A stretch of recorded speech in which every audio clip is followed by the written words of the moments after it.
Down the road in my big old truck, and I'm going back home, and I'm feeling lucky. Heading south of Watford, south of Watford. Tearing down the motorway and heading south with the heavy, heavy eyes and the dry dirt mouth. Going south of Watford, south of Watford. Motorway's coming like a video game at 100 miles an hour. The old truck groans and the wheels complain, but I can't go any slower. South of Watford, south of Watford.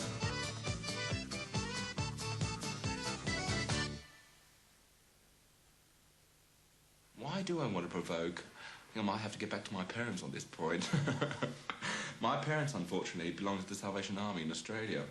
And they're very, very sort of ordinary and very sort of orthodox sort of people.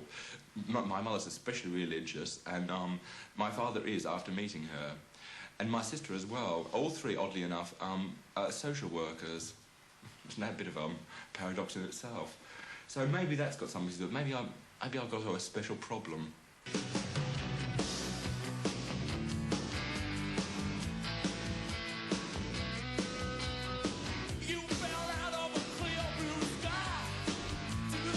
Since leaving his native Australia nearly 6 years ago, Leigh Bowery has carved out a bizarre niche for himself on London's fashion scene.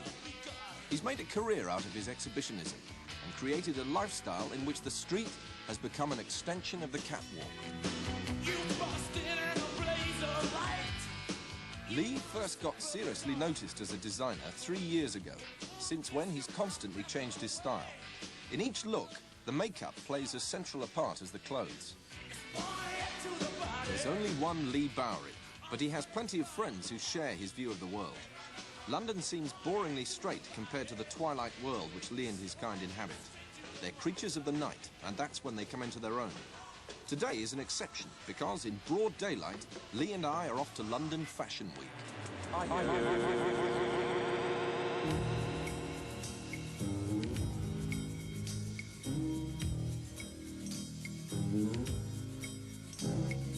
Holden came from Miami, Pillay.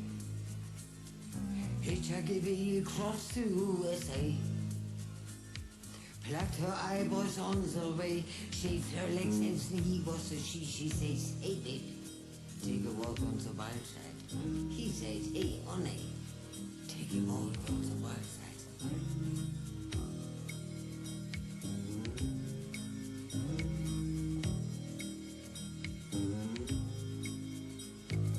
Candy came from out on the island. In the back room, she was everybody's darling. But she never lost her head, even when she was given head. She says, hey babe, take a walk on the wild side. He said, hey babe, take a walk on the wild side. And the colored girls go dabba-doo-doo, dabba-doo-doo, dabba-doo-doo, dabba-doo-doo. I like it. It's fantastic. I made it specially, but then again, I must tell you, I usually make something special every time I go out. But this, I put something a little extra, a little detail. If you notice, I've got a lovely pair of tets on it sewn on. There's a little bit of padding in it as well. And, well, dress, I thought, because I've got so much on top, I think I'll have it a bit bare downstairs. Yeah, I was wondering, actually. No, that's fine. No, right. Oh, that's okay. I'm glad you like it. I'm keen on your suit as well. And now on LWT, the first of a new series in which Stephen Calloway explores the history of dandyism.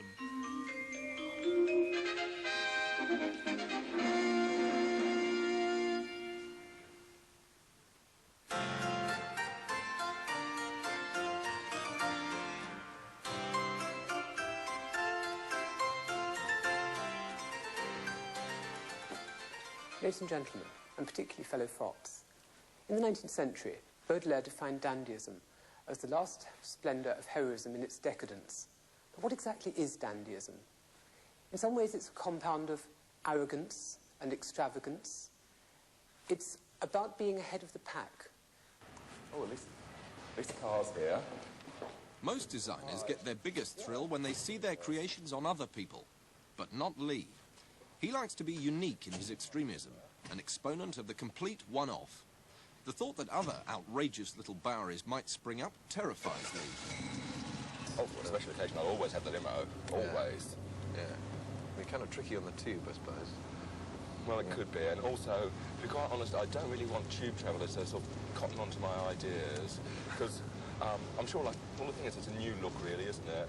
And people see something new and they pick up on it, and so I think, because I don't go shopping like this either, because I know if Sainsbury's, next time I go there, all the women have their head shaved bald with him dripping on it. I think I should make something quite clear right now.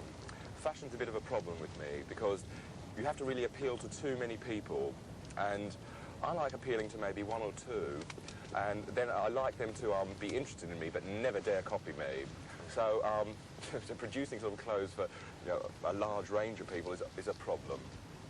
Then again, that's not to say that I'm sort of like, I mean, I don't take any notice of it. This is sort of a trend which is pretty prevalent. I'll probably pick up on it, and I might either sort of exaggerate it, or I might do something exactly the opposite. I might even try to parody it. My words all mixed up. The way fashion swings like a pendulum from extravagance to reticence means that a dandy must always be just that one jump ahead. In the 18th century, it was extravagance. In the 19th century, it was reticence. And now, in the 20th century, again, it's extravagance.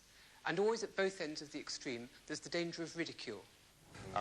So I don't mind. I mean, I don't mind really people dismissing me at all, because, as I said, I'm really only sort of interested in maybe one or two, or maybe, you know, maybe 20 people's opinion of me. So if those other people say, well, we know where he's coming from, where he's headed, so then they sort of like say goodbye to all that business. Fine with me. Yeah. And who are those other 20 people? Are they designers, or...? It's a number of people. They're my friends, sort of like artists and sort of filmmakers, designers, lots of sort of different people. Sort of all with, I suppose one thing they've got in common is an incredible creative force. So they're all surging forward. Dancers even as well. I just thought of another little person. For the dandy, it's exclusivity. The cult of the obscure is the main thing. He dresses, in many ways, to amuse a small coterie of friends. Each of them understands those tiny details. The fact that the general public doesn't understand it actually adds to the enjoyment. What's really extraordinary is the way the dandy, before he knows it, is being copied, and before the public realises it, is off again. So if somebody did pluck up the courage to copy you, would that mean that you moved on straight away to something else? Maybe. Probably I would. If I didn't know them, what I'd probably do is try to get to know them and find out their movements and go everywhere with them. And so show them that I'm the real sort of article and they're the other one, and hopefully that will sort of undermine their sort of confidence and everything. I'll probably sort of find some other ways to undermine it as well. I mean, who would copy me, let's face it? I mean, who would be prepared to go out like this? Sometimes I ask myself why I do it. Quite often I ask that question. I look in the mirror and think, why? What did you come up with? You look gorgeous tonight. What's this lovely bit? This is Bodymap, isn't it? I love that outfit. Stevie Stewart had that on, but strangely enough, it went right down to the ground on her. Although Leigh has shown and modelled at previous London Fashion Weeks, he hasn't put together a collection this year. This is to do with his ambivalent attitude towards the fashion world. Because, although he's very much a fixture on the scene, he refuses to obey its rules. So while he's quite happy to create looks, he's not necessarily prepared to market them. Here's a man who puts art above commerce, and having a laugh above everything. Over there, Susie. You look gorgeous. That's taken years off you. About you. Oh, I spot your underpants. Gorgeous. There's Hugh Laurie over there doing the interview. The question she was asking me, are you part of British fashion? Am I part of anything? Am I part of the universe, as I'd like to know? A few years ago, London Fashion Week was a haphazard, even amateurish affair.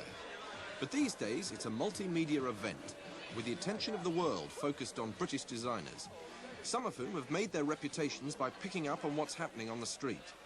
But recently, the inspiration behind street styles has dried up, and as a consequence, fashion has become more mainstream. This has left the likes of Leigh even more out on a limb. Yeah, I think I have, actually.